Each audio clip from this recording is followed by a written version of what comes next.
Yuk langsung coba.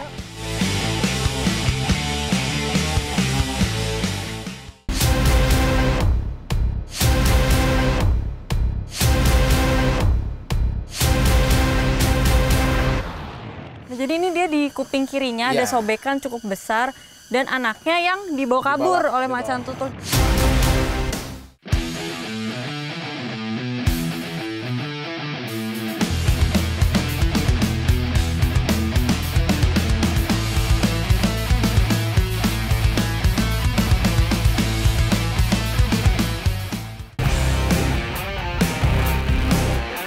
Sejak subuh, nelayan dari Sekotong, Lombok Barat berbondong-bondong mencoba peruntungan mereka mencari hasil laut.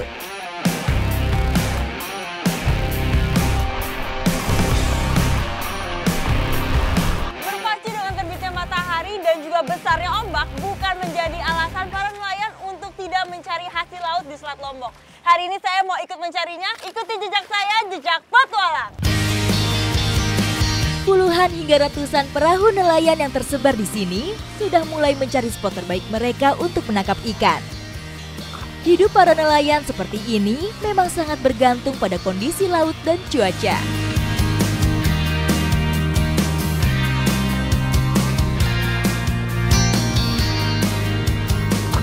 Jadi kita untuk menangkap ikannya, kita menggunakan alat pancing yang bentuknya seperti ini. Jadi dia satu panjang, tapi mata kailnya itu ada banyak. Ada berapa banyak ini, Pak?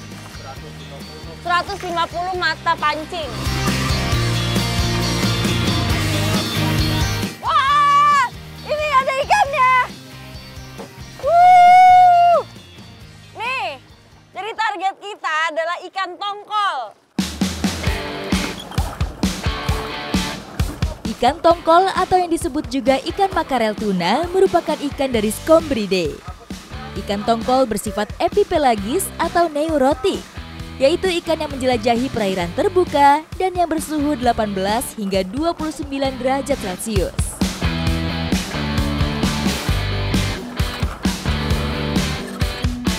Ini banyak banget, ini ada 150 kail dan ini kita baru awalnya aja udah penuh semuanya.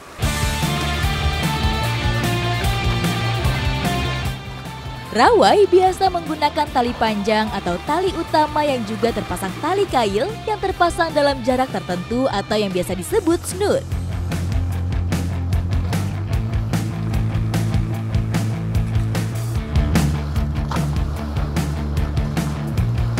Menggunakan teknik rawai ini sangatlah efisien karena bisa menangkap ikan target dalam jumlah yang sangat banyak.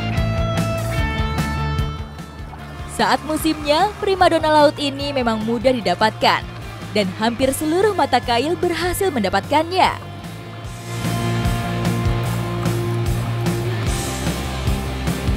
Ini kailnya penuh loh, ini bener-bener udah kayak gantungan kunci. Semuanya ada ikannya. Wah, keren! Sehari bisa dapat 500 sampai 1000. Ya, sampai 1000. 500 sampai 1000 ikan tongkol. Ribuan ekor ikan bisa mereka tangkap setiap hari hingga beberapa bulan ke depan.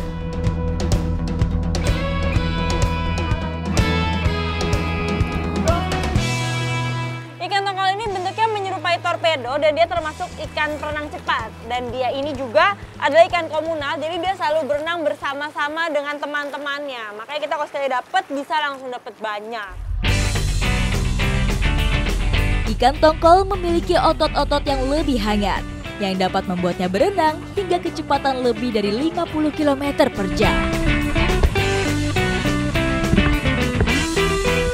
Ikan yang sudah ditangkap biasanya oleh nelayan dibawa ke bangko-bangko untuk diolah. Saya juga mau tahu caranya seperti apa. Ikuti jejak saya, jejak petualang.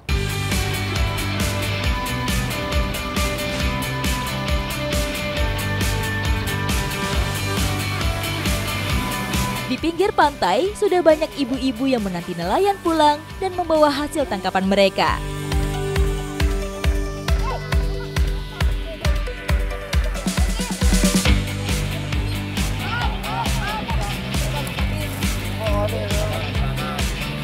Ikan tongkol yang sudah ditangkap siap dibawa ke bangko-bangko untuk nanti dibeli oleh ibu-ibu semua ini untuk dibikin menjadi pindang. Dan biasanya semuanya pasti dibeli. Saat musim ikan tongkol sedang berlimpah seperti saat ini, harganya menjadi sangat murah. Biasanya ikan tongkol akan dijual seharga Rp500 hingga Rp2.000 per ekornya.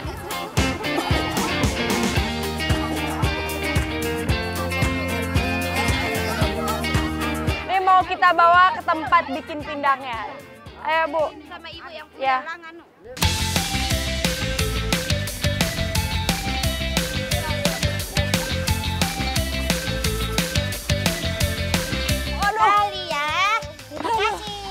Lumayan 200 ikan dibawa di atas kepala. Lumayan kerasa di leher ya Bu.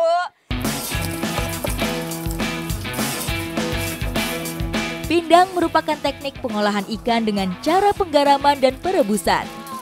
Pemindangan ikan bertujuan untuk mengawetkan hasil ikan yang ditangkap. Pengawetan produk pindang dapat diklasifikasikan sebagai produk setengah awet.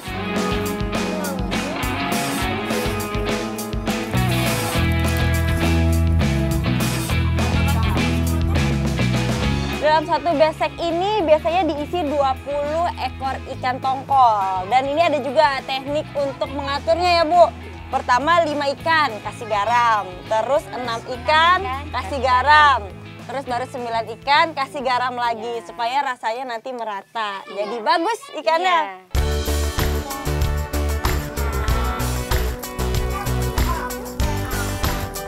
Ini udah langsung dipindang Bu. Iya. Ayo Bu kita pindang. Ayo. Ayo.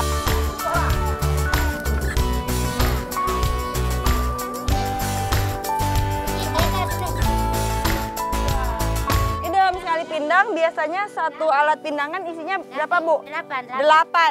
8 besek. Terus waktu pindangnya itu sekitar 15 menit. Dengan cara pengawetan seperti ini, memungkinkan ikan pindang dipasarkan lebih luas dibandingkan dengan ikan segar.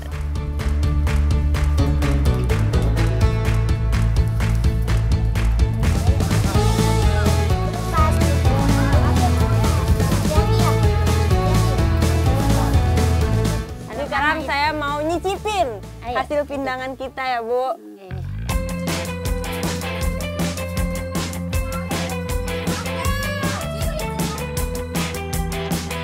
Enak ya Bu.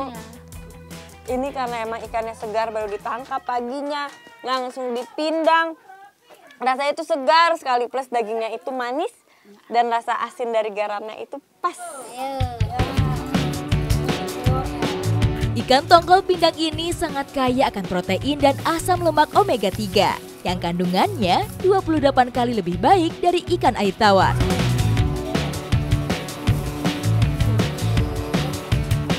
Iya, kita sebagai masyarakat negara kepulauan harusnya sering-sering mengkonsumsi ikan. Karena kalau lihat dari hasil lautnya banyak sekali, nggak kalah sama negara-negara tetangga. Ikuti jejak saya, jejak petualang.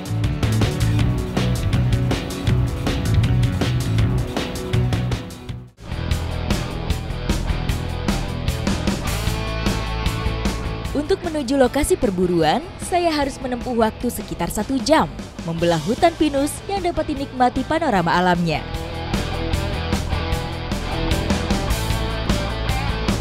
Ini kenapa saya harus numpang pakai truk, karena jalannya emang bener-bener ekstrim. Berbatu, tanjakannya curam, turunannya juga curam. Ini tadi juga saya kegoyang-goyang di atas ini. Obstacle yang saya lalui pun beragam, tapi tidak menyurutkan semangat saya untuk sampai ke tujuan. Ini walaupun saya digoyang-goyang seperti ini, tapi pemandangannya indah sekali. Kanan kiri pohon pinus yang lebat, jadi suasananya itu sejuk. Menikmati pemandangan yang ada membuat perjalanan saya tidak terasa. Ya Pak. Wah, akhirnya setelah tergoyang-goyang saya sampai juga. Sebentar, saya turun dulu.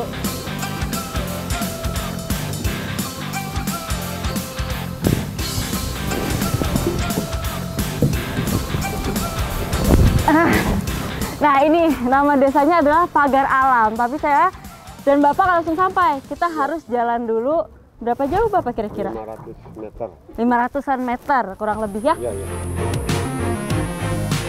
Jadi ini yang akan kita ambil. Apa namanya? Lebah engang. Dan ya ini biasanya ada di pohon-pohon dan tinggi. Kalau yang ini dia ada di pohon pinus di ketinggian kurang lebih 15 meter. Serangga ini merupakan serangga endemik dari wilayah Asia Pasifik. Tawon Vespa umumnya dijumpai di semua habitat, baik di hutan, padang rumput, lahan pertanian, hingga kawasan pemukiman penduduk. Nah, ini jadi karena emang Akang ini ahli, udah terbiasa untuk melakukan hal ini, saya udah disiapkan alat pelindung untuk berjaga-jaga supaya tidak kena sangatannya.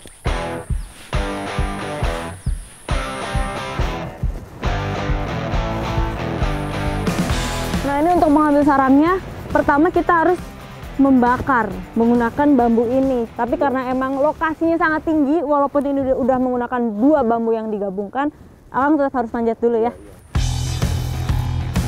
Pada umumnya, tawon ini membuat sarang di atas bangunan tinggi, di bawah atap, atau di alam liar seperti pohon, semak-semak, dan permukaan batu. Tawon Vespa affinis memiliki sifat hidup yang aktif sepanjang hari. Tawon jenis ini biasanya akan meninggalkan sarang pada pagi hari untuk mencari makanan. Ini memang bumi panjang sekali, jadi terasa berat dan juga dia melengkung ke bawah. Jadi susah untuk digapai sama Akang yang di atas. Butuh effort lebih untuk mengambil sarang tawon ini. Nah, ini emang nggak mudah ya, walaupun Bapak udah dua-duanya naik, tapi karena emang jaraknya yang sangat tinggi, bambunya juga panjang, jadi belok ke kanan ke kiri. Ini baru akhirnya bisa nih. Mungkin sebentar lagi akan terbakar. Ini lebahnya mulai keluar.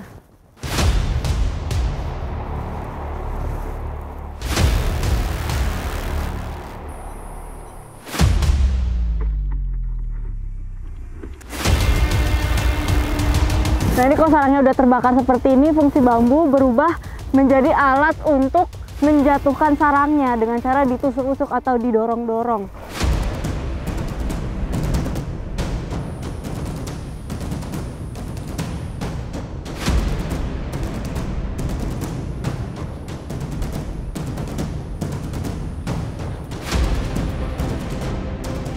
Ukuran sarang Vespa dapat melebihi 60 cm jika bersarang di dalam hutan atau tempat yang tidak pernah ditinggali manusia.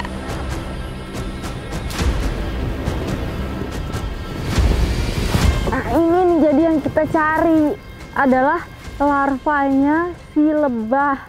Emang si lebah engang ini profilnya lebih panjang dari lebah biasanya. Larva tawon biasa dikonsumsi oleh masyarakat dengan diolah menjadi varian makanan. Saya pun ingin mencicipi salah satu menunya.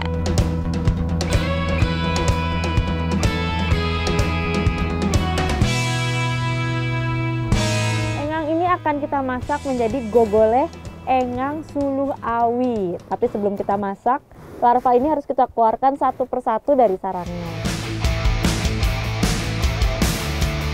Panganan ini sama seperti oseng-oseng, berbahan dasar daging maupun ikan. Wah, ini ternyata banyak juga hasilnya.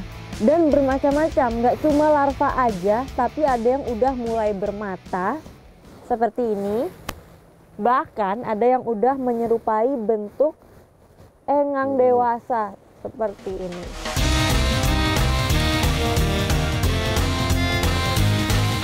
Aduh, ini harum banget aromanya. Dan emang kalau masak engang ini nggak boleh terlalu banyak diaduk karena larvanya ini sangat lembut, jadi takutnya kalau terlalu banyak diaduk nanti dia hancur. Tidak hanya dioseng, larva juga dibakar kembali untuk menambah rasa gurih. Nah, ini kalau sudah tertutup seperti ini langsung kita bakar supaya rasanya semakin mantap. Iya. Tidak perlu waktu lama sampai larva siap untuk dihidangkan. Ini kalau aromanya menggugah sekali, Kang. Mantap. Mirip banget sama telur dadar bawang merah. Mantap. Hai, Kang. Ayo. Langsung kita icip-icip. Mantap. Iya. Mantap. Rasanya mirip dengan telur ternyata. Ada gurih-gurihnya begitu. Lava ngengang ini tinggi akan protein dan masyarakat di sini percaya kalau ngengang ini bisa mengobati rematik. Ikuti jejak saya, jejak petualang.